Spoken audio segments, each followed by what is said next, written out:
The 2016-17 Champions League final will be contested by Real Madrid and Juventus, both champions of their nation's domestic leagues and arguably possessing the finest attack and finest defence respectively in Europe this season. Real Madrid have scored 32 goals in this season's Champions League, the most. Juventus have conceded only 3, all of which have been from set pieces. Only Group G's FC Copenhagen have conceded fewer in the Champions League, 2, and they only played 6 matches to Juventus's 12. But in Marcelo and Dani Carvajal, Real Madrid boast 2 of the finest fullbacks in the game, as well as the superb defensive midfielder Casemiro. Juventus, on the other hand, have Paulo Dybala and Gonzalo Higuain up front, and the converted deep-lying playmaker Miralem Pjanic pulling the strings. To bill this match as an unstoppable force meeting an immovable object is to overlook the all-round ability and balance of both sides. Max Allegri's Juventus side line up either as a 4-2-3-1 or as a 3-5-2, but as Allegri himself has stated, morphing from one to the other situationally in-game is a crucial part of how the Italian champions play. Defensively, Juve tend to use a form of man-orientated press.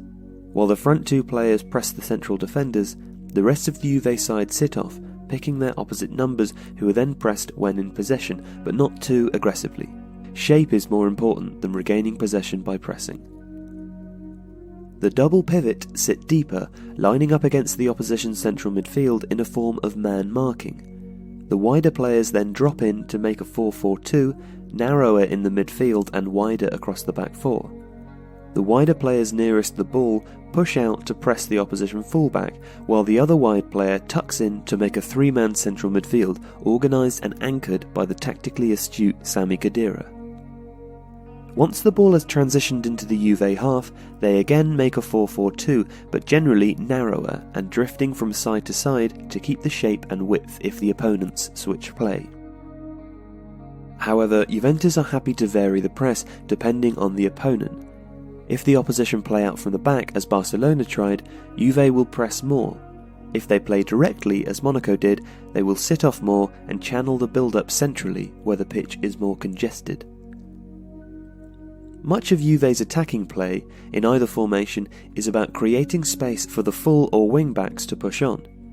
In the 4-2-3-1, Dybala's dropping into space pulls opposition midfielders around and allows Pjanic in midfield or Bonucci from centre-back time to play to wide left and right. Higuain will also drop off, while in a 4-2-3-1, the lateral movement of the 2 wider attacking midfielders, augmented by the fullbacks, means that Juventus play very wide going forwards.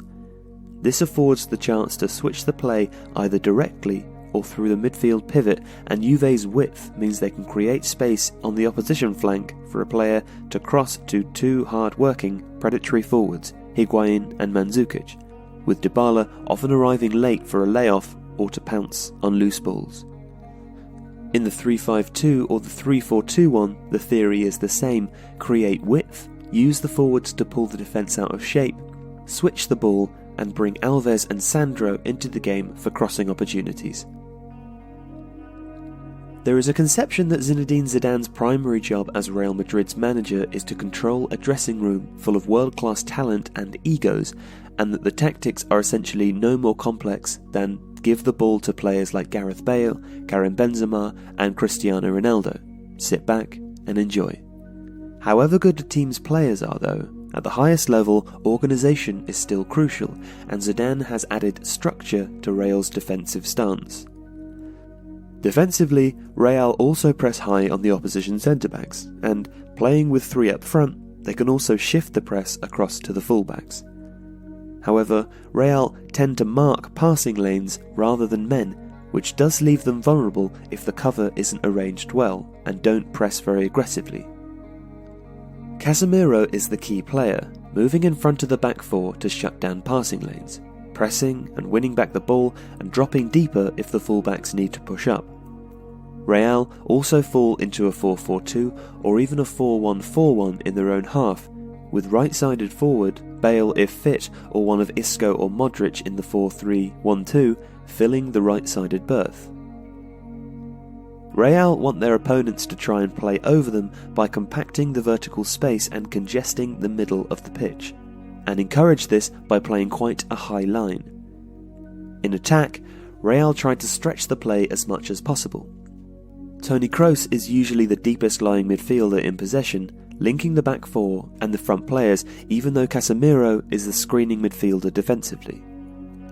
Real Madrid tend to use Kroos as the build-up player, Luka Modric or Isco as the midfielder who pulls wide or pushes into the box, and Casemiro as a shuttling support player. Carvajal and Marcelo push very high and very wide, while the forward line of Bale, Benzema and Ronaldo can interchange, dropping in or wider to create overloads. When playing a 4-3-1-2 with Isco in the hole, this movement is more vertical than horizontal, but the effect is the same. Real Madrid have three hugely talented attackers who can play anywhere across the front line, while the fullbacks create the initial chances. The intention is to have two players on the side where Madrid are in possession, two players in the box for the cross, and a spare player on the far side for the switch or to regain possession if the ball is overhit. The more attack-minded midfielder fills in to ensure the wide players have a passing option to recycle or switch play if required. Real also use Modric's ability to carry the ball using 1-2 passes or have one of the forward players drop off to link the midfield three to the forwards. This can also be done by Isco in the 4-3-1-2. So, who are the teams likely to line up against one another? Real will be in their customary 4-3-something, and whether Isco plays will depend on whether Bale returns to fitness. Juventus have several choices. They can play a 4-2-3-1, seeding the deeper midfield to put pressure on the Real Madrid defence midfield link, or they can play three at the back, wide, matching Real's front line, using the wing-backs to push up onto Real's full-backs, and using Dybala or Mandzukic to drop in to help out against Real's midfield three. Both teams play wide, and so the temptation will be for both sets of full-backs to sit deeper and play more cautiously in the opening stages at least. If Bale is not fit, however, and Isco plays in the hole, Juventus will likely be bolder, as Real will play slightly narrower.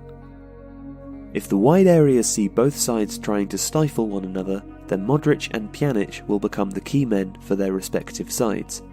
Modric will look to carry the ball forwards into areas where Real should have a numerical advantage. Pjanic, meanwhile, will try to link with Dybala, who will drop into space and evade Casemiro, and his accurate passing through the lines will be crucial if Juventus are to find a way through Real's defensive shape.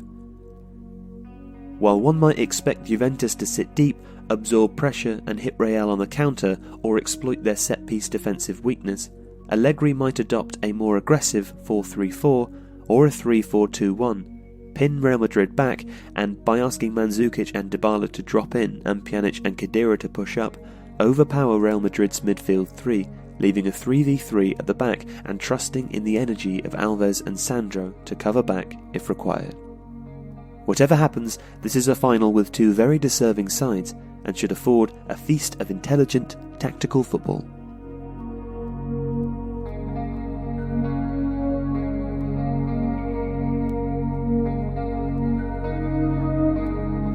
For more stats and stories, do go and follow us on Twitter at uMAXit Football.